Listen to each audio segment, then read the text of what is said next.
Vitamin yang satu ini mendukung dalam pembuatan sel darah merah. Apakah itu? Tonton setelah yang satu ini.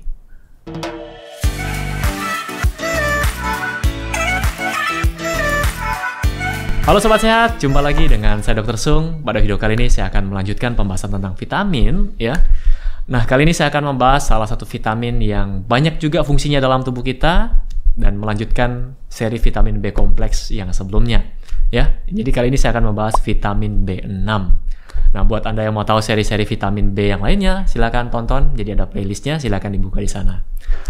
Oke, kita mulai bahas dari forms of nutrient-nya dulu, jadi bentuk vitamin. Nah, vitamin B6 terdiri dari sekelompok senyawa terkait. Jadi ada namanya piridoksal. Nah, piridoksal ini adalah bentuk vitamin B6 yang kita peroleh dari sumber makanan. Kemudian ada piridoksin. Jadi piridoksin ini bentuk utama vitamin B6 yang digunakan dalam pengobatan klinis. Kemudian ada bentuk lain, piridoksamin, ada 5-fosfat. Nah, di sini hati sangat efisien dan cepat mengubah piridoksin menjadi bentuk piridoksal. Kemudian bentuk aktifnya adalah piridoksal 5-fosfat atau disingkat PLP ya. Kita masuk ke distribution and storage atau distribusi dan penyimpanannya. Piridoksin dan piridoksal diangkut ke hati, lalu mereka ini dioksidasi menjadi bentuk aktifnya disebut sebagai piridoksin dan PLP atau PLP dan distribusikan ke jaringan. Kemudian sejumlah besar PLP ditemukan di jaringan otot dan di hati. Oke, selanjutnya saya akan bahas penyerapannya atau absorption. Piridoksin dan senyawa terkait ini akan diserap melalui difusi sederhana di usus halus. Untuk ekskresinya, untuk excretion, piridoksin dengan cepat diekskresikan dalam urin. Ya, seperti vitamin B lainnya yang larut air, dia akan diekskresi melalui urin. Oke, kemudian interaction medication, nutrient, and dietary. Obat-obatan seperti penisilamin, isoniazid, kemudian hidralasin dapat menyebabkan penipisan vitamin B6. Jadi akan menurunkan level B6 di dalam tubuh kita. Kemudian antibiotik seperti vitamin B lainnya juga, dia akan mengganggu biota usus dan akan menurunkan vitamin B6. Kemudian pil kontrasepsi oral, ini juga akan meningkatkan kebutuhan vitamin B6 kita. Lalu alkohol, ya sama seperti vitamin lainnya. Alkohol ini juga akan menguras vitamin dalam tubuh kita. Salah satunya vitamin B6. Kemudian obat anti epilepsi, asam valproat, kemudian karbamazepin, phenytoin ya. Ini juga akan mengurangi PLP plasma dan dapat menyebabkan hyperhomocysteinemia. Jadi peningkatan racun dalam tubuh kita. Lalu theophylline. Nah, theophylline ini obat asma ya. Theophylline jika digunakan jangka panjang juga dapat menyebabkan defisiensi piridoksin. Jadi perlu suplementasi. Jadi diperhatikan ya. Buat Anda yang mengkonsumsi theophylline jangka panjang, saran saya adalah kombinasikan dengan vitamin B6 juga.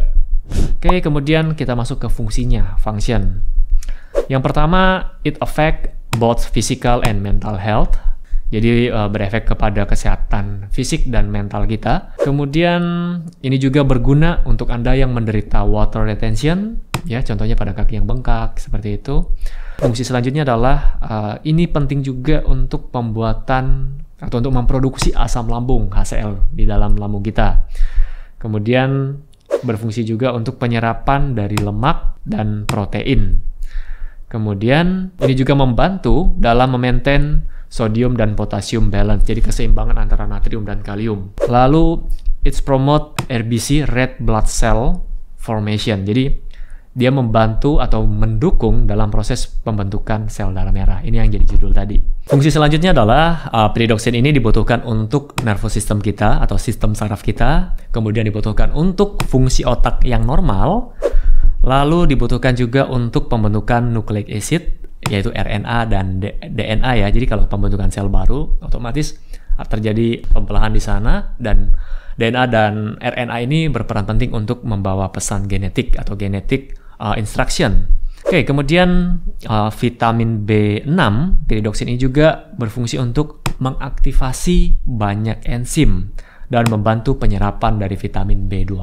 Untuk vitamin B12 saya akan bahas di video selanjutnya. Nanti ada B9 dulu, kemudian vitamin B12.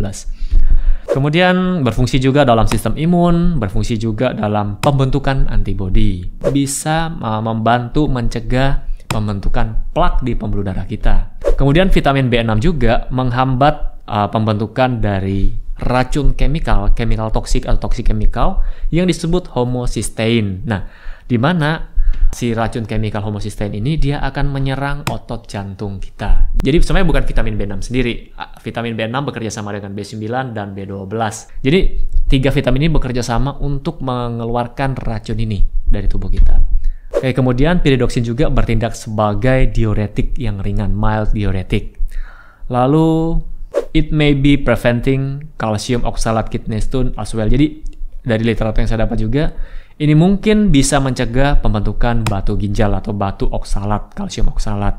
Kemudian bisa membantu untuk treatment alergi, kemudian artritis ini, radang sendi, dan penyakit asma. Oke, itu tadi semua adalah fungsi dari pyridoxine atau vitamin B6. Sekarang kita masuk ke pembahasan apa yang terjadi kalau tubuh kita kekurangan vitamin B6.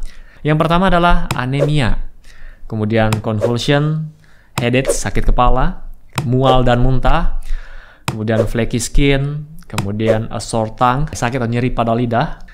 Lalu di sini ada juga possible sign, jadi gejala yang bisa terjadi atau yang mungkin terjadi ketika kita kekurangan vitamin B6.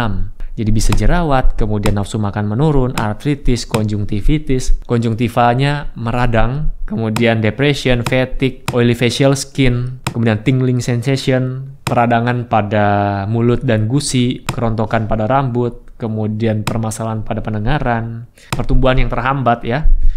Kemudian sensasi mati rasa atau numbness. Oke, lanjut ke supplemental forms atau bentuk suplemen. Pyridoxine hydrochloride adalah bentuk suplemen vitamin B6 yang paling umum. Jadi 1 mg pyridoxine hydrochloride itu akan menghasilkan 0,8227 mg pyridoxine. Lanjut ke efek toksiknya, toxicity. Jadi di sini tidak ada efek samping yang dilaporkan dari asupan tinggi vitamin B6 dari sumber makanan.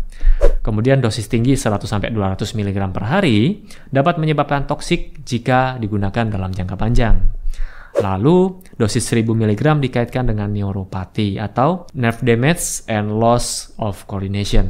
Oke, next, saya akan lanjut ke dosisnya. Jadi untuk RDI di Australia, untuk pria 19-50 tahun, dosisnya adalah 1,3 mg per hari.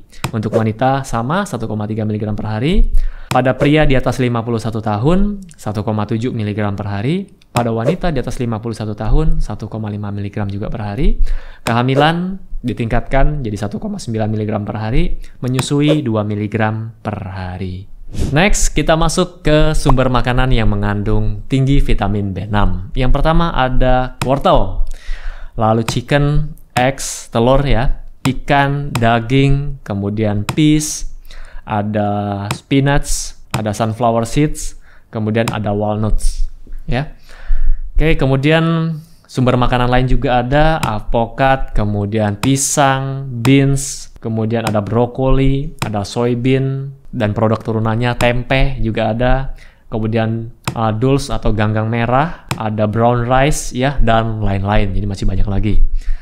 Next, kita masuk ke dietary intake and the need for supplementation. Jadi untuk vitamin B6 ini, kadar vitamin B6 dalam makanan dasar dapat berkurang secara signifikan melalui pemrosesan, kemudian pengawetan, dan pemurnian. Jadi vitamin B6 ini merupakan salah satu vitamin yang tidak stabil pada proses pemanasan, kemudian radiasi, dan oksidasi kimia. Kemudian hal-hal yang bisa menguras vitamin B6. Jadi ada alkohol, ya, jadi sama seperti vitamin. Kebanyakan vitamin, alkohol ini akan menguras vitamin dalam tubuh kita. Stres jangka panjang.